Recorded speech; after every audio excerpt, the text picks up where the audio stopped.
Right then, let's dive straight into the mess and magic that is Celtic's midfield right now. Because after Sunday's win over Canuck, the chatter hasn't stopped, and for good reason. On the surface, yeah, it was a decent result. But if you were paying attention, and I know most of you were, there's still that nagging feeling, especially when it comes to how we're handling things in the middle of the park. And judging by the avalanche of comments, most of you feel exactly the same way. Let's not sugarcoat it. This midfield just isn't working. It's been weeks now of watching the same predictable, flat performances and wondering when someone's finally going to take control. The balance is off. The energy is lacking. And most of all, there's just no drive, no spark. You've got guys out there who feel undroppable, not because they're performing at a high level, but because there's this strange sense of obligation to keep picking them. And that, more than anything, is what's frustrating fans right now.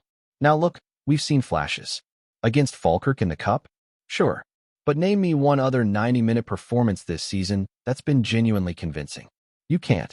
Even in the wins, there's been this overwhelming sense that Celtic are surviving rather than dominating. And for a club with the ambitions we have, that simply isn't good enough. The midfield, in particular, has become the soft spot, the vulnerability, and let's be honest, every team we face knows it. You had fans like Josh calling it out plainly. The midfield needs a complete rework. Bench the usual trio for the Partick game and see what happens. And honestly, why not? What exactly do we have to lose at this point by trying something different? If anything, it might actually force a reaction from the starters, because right now, they're coasting. John Watt made a great point as well. When's the last time this midfield really bossed a game? Like took full control, dictated tempo, and made the opposition chase shadows? You'd have to go back quite a while. And yet, even with all that underperformance, Paulo Bernardo can't get a look in. The guy has logged a grand total of 72 competitive minutes this season. That's it. You've got a midfield trio struggling week after week. And here's Bernardo, who started in the Scottish Cup final not too long ago, suddenly behind everyone in the pecking order. It's baffling.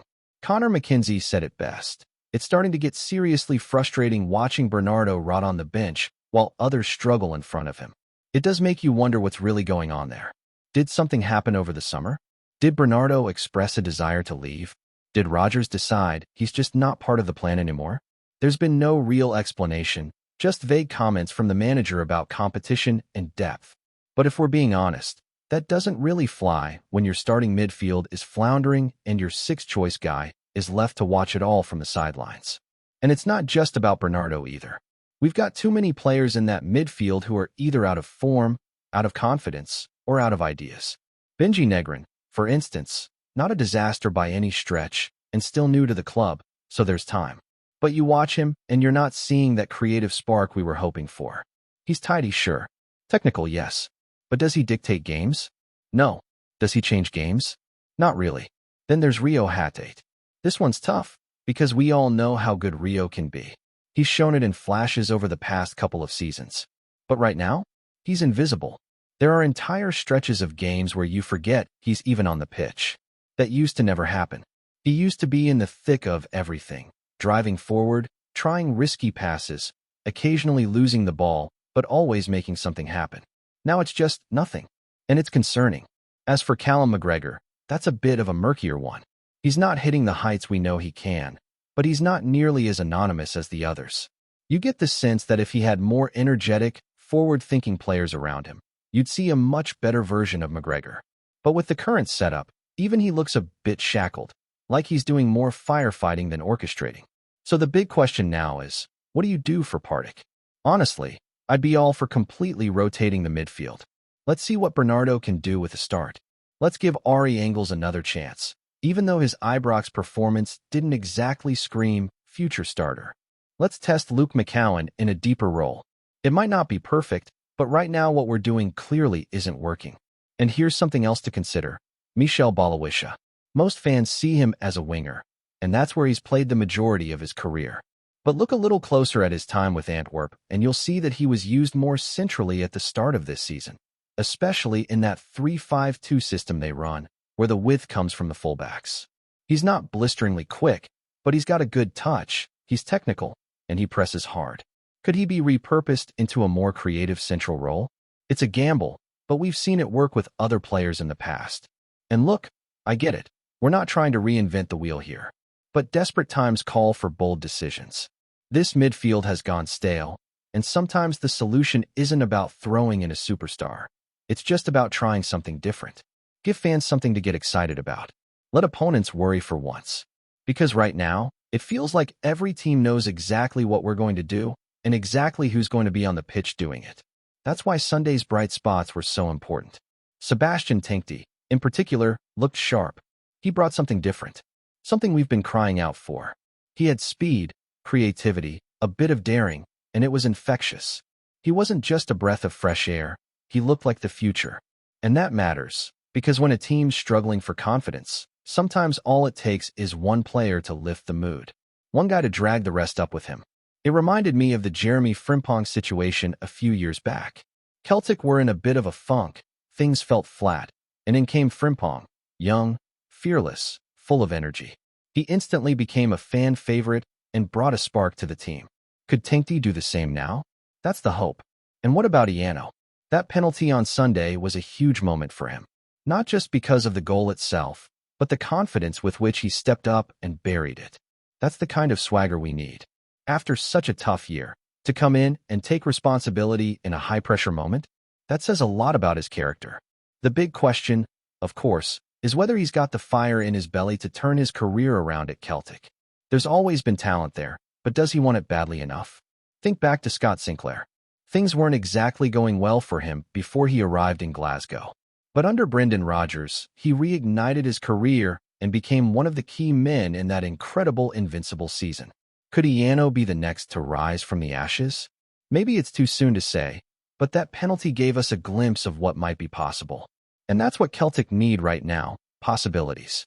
Players stepping up. New ideas being tried. The same old midfield trio can't carry on like this. If we go into that Belgrade match next week with the same setup and the same issues, we're going to get found out again. This is the moment to experiment, to make a statement, to show that no one's place is guaranteed and performance matters more than reputation. And while we're talking about changes, let's take a closer look at what's actually available to Brendan Rodgers right now. Because it's easy to say, switch the midfield, but when you look at the bench and the rotation options, that's where it starts to get a bit complicated. Yes, we've got names, but are they really ready? Are they really up to the level Celtic need right now, especially with European nights on the horizon? Take Ari Engels again. He was given a huge opportunity not that long ago at Ibrox, and truthfully, he fluffed his lines. It was a massive occasion, a proper test of character and quality, and he looked lost. He's young, so maybe you cut him some slack, but in this squad right now, we don't really have the luxury of patience. We need players who can step in and immediately lift the standard. Engels might still be part of the long-term picture, but can you honestly say he's ready to start in Belgrade next week? Probably not. Luke McCowan? Look, I like what I've seen from him so far. He's got composure, a bit of cleverness in tight areas, and he looks like someone who genuinely wants to impress. But the big question that's still hanging over him is whether he can command the center of midfield in a game that actually matters. Not against lower league opposition, not in the comfort of a dead rubber match, but under pressure, against a well-drilled European side who'll press him hard and punish every mistake. That's the test. And let's not forget, part of what makes this midfield puzzle so difficult is that we're not just trying to fix one position.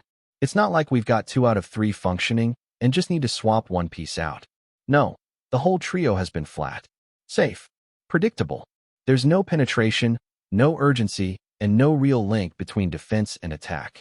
And the worst part is, they all seem to be dragging each other down. Instead of elevating each other's games, they're making each other worse. That's a dangerous spiral. So this brings us back to Michel Balawisha. Could he be the wild card? Could Rodgers be brave enough to drop him into one of those attacking midfield roles and see if he brings a different dynamic? Because while he's not your typical central midfielder, there are elements to his game, the technical quality, the quick passing, the close control, that could give us something we've been sorely missing. He's not going to be a ball winner or a deep-lying playmaker, but maybe that's not what we need right now. Maybe we just need someone who can break lines, draw defenders, and link up with the forwards more intelligently than what we're seeing from the current lot. It's worth pointing out again that at Antwerp this season, he was often used more centrally in that fluid 3-5-2, and it actually suited him. That little bit of freedom, that license to drift between lines and exploit pockets of space. It brought out his best qualities. So why not give him a go there? What's the worst that can happen? If it doesn't work, we're no worse off than we are already. But if it does click, suddenly you've found a new dimension, a fresh link between midfield and attack, and possibly a new way forward for this team. Now, when you look at the bigger picture, it's clear that this whole discussion about midfield issues isn't just about personnel. It's about identity. Celtic under Brendan Rodgers, at least the Rodgers we remember from his first spell, played with purpose, pace, and aggression. The ball moved quickly, players rotated positions, and the opposition couldn't settle. What we're seeing now, though, is slow, side-to-side stuff. Opponents have time to regroup, and we just don't look dangerous. That's not just on the players. That's a system issue too. Has the manager been too cautious? Maybe. Is he placing too much trust in players based on reputation or past performance? Possibly. But whatever the reason, there's no hiding from the fact that something's missing. And if Rodgers wants to turn things around quickly, he's going to have to take some risks. Whether that means starting Bernardo, reshaping the midfield entirely, or even throwing Balawisha into the middle, he's got to do something. Because doing nothing is no longer an option. Sunday's match showed us that change can work. It gave us a glimpse of what's possible when you inject a bit of freshness into the side. Tinky made people sit up and take notice. He wasn't just running around for the sake of it. He was doing things with purpose, making defenders panic, pulling people out of position, playing with confidence. That's the kind of energy that's been missing for weeks now. And if we can pair that with one or two more players willing to take risks and push the tempo, this Celtic side can turn a corner quickly. But time is running out. Belgrade is coming fast. And no one wants to go into that match with the same old setup, the same old problems, and the same sinking feeling in their stomach. We've been here before. Big European night. Big hopes. Same issues. Same result. If something doesn't change this time, we all know how it ends. It's not just about Europe either. Domestically, teams are starting to sniff blood. They know Celtic are vulnerable. They know that if they sit deep and press the midfield hard, there's a good chance they can frustrate us. And once that frustration sets in, it's like a domino effect. The crowd gets anxious, the players get tight, and suddenly you're scrambling for a last-minute winner in a game you should have had wrapped up by halftime. We've seen it before, and unless this midfield gets sorted, we'll see it again. That's why the upcoming match against Partick, even if it doesn't seem like the biggest challenge on paper, is actually a massive opportunity. It's the perfect chance to experiment, to rotate, to give someone like Bernardo or McCowan a proper run, to try Balawisha centrally, to rest guys who've been off form and force them to prove they deserve their place back. Because if we treat that match like a throwaway fixture and just roll out the same names again, we're missing a golden chance to finally get this midfield clicking.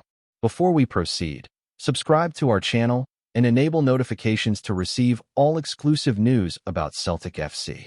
Don't miss any details about your favorite team. It's extremely important for Celtic FC fans. The streets around Glasgow are alive with whispers, and if there is any truth to them, Celtic supporters may well be staring down one of the biggest shocks in recent memory. Word is spreading that Callum McGregor, the heartbeat of the Hoops, the captain who was supposed to embody loyalty in green and white, has turned his back on Parkhead and agreed a sensational move to Aston Villa.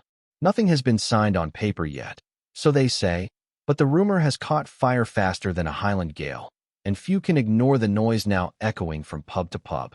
For years, McGregor has been spoken of as untouchable, the lad from the academy who rose to wear the armband, who lifted trophies with a calm authority and spoke often about legacy.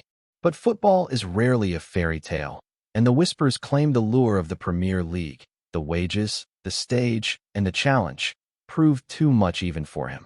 Some insist that Villa's manager has made McGregor his top target, seeing in him not only experience, but a leader who could steady a side aiming for European nights of their own. Among Celtic supporters, the sense of betrayal is already simmering. Chants of loyalty ring hollow if, at the first true call from England, the captain is packing his bags.